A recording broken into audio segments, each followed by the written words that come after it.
Hello students, let us do revision for our first unit test of maths. You are going to have two chapters, chapter number 1 integers and in chapter number 2 exercise 3.1. Up to there you are going to have in your exams. So your paper will be having this all type of questions. You will be having blanks, you will be having distributive property, multiplication sums.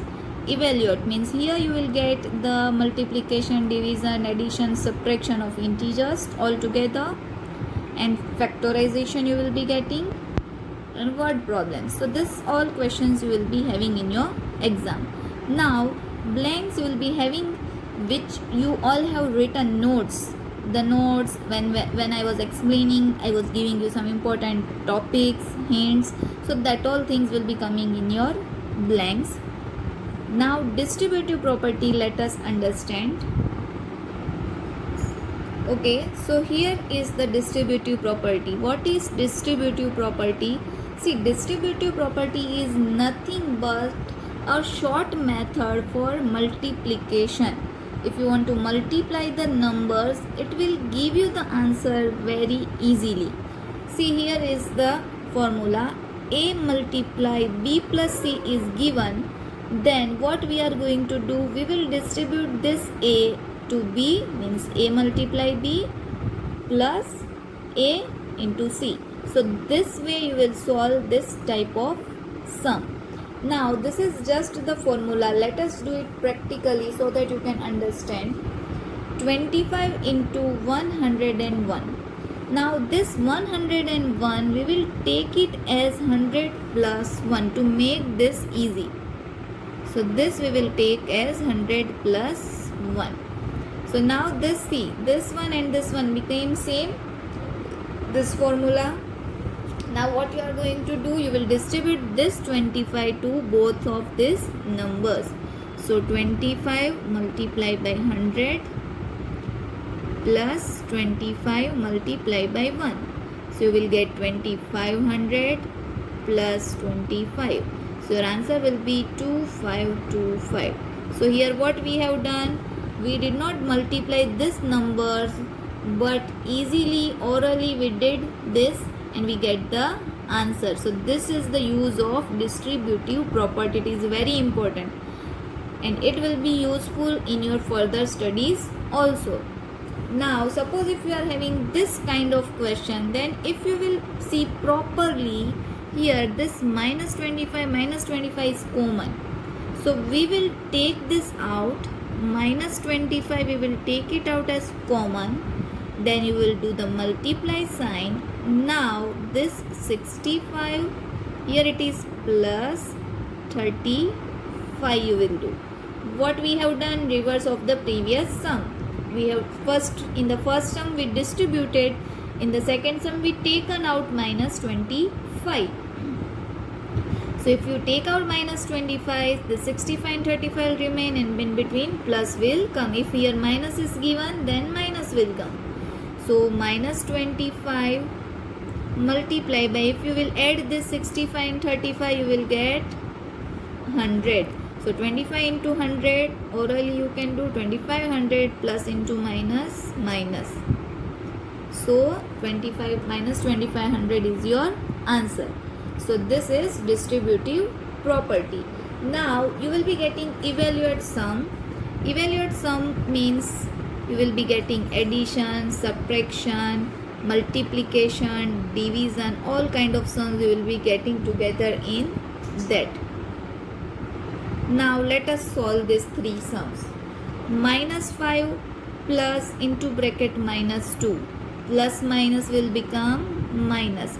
So minus 5 minus 2. Minus plus. So 5 plus 2 you will get 7, sign of the greater number. So your answer will be minus 7. Now here 5 multiplied 2, what you will get?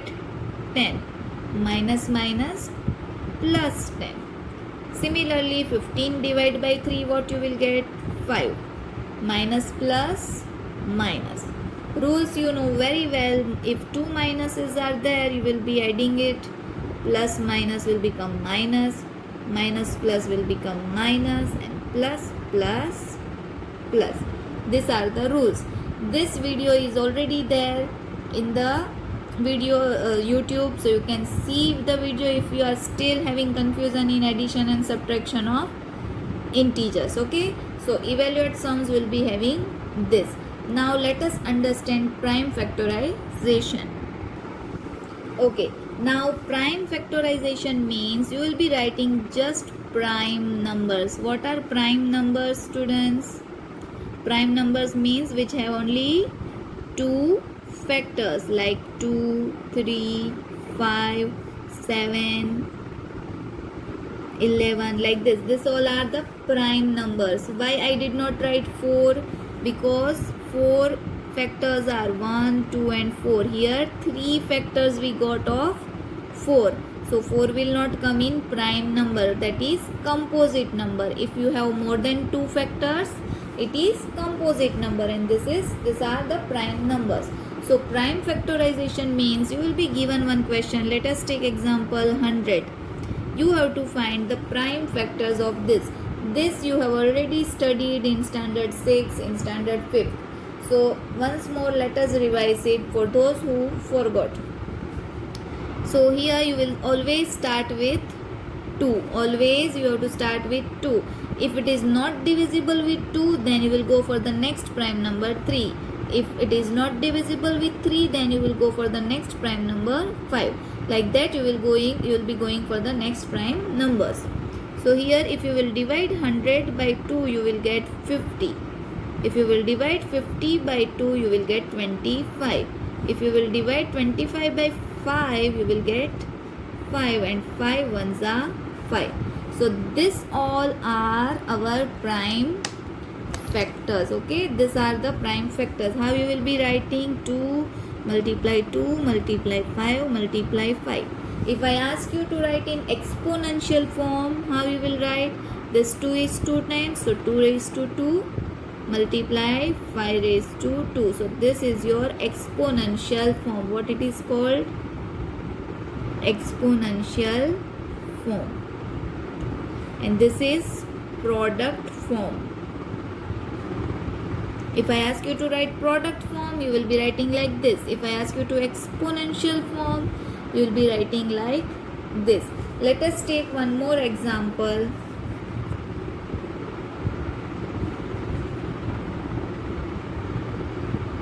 $600. We will start with 2 into 300, then again 2 into 150, again 2 into 75.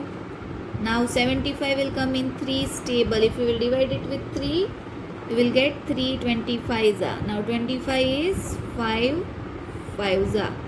So these are the factors which we got. Now let us write it in product form. Now in exponential form, 2 is 3 times, so 2 raised to 3.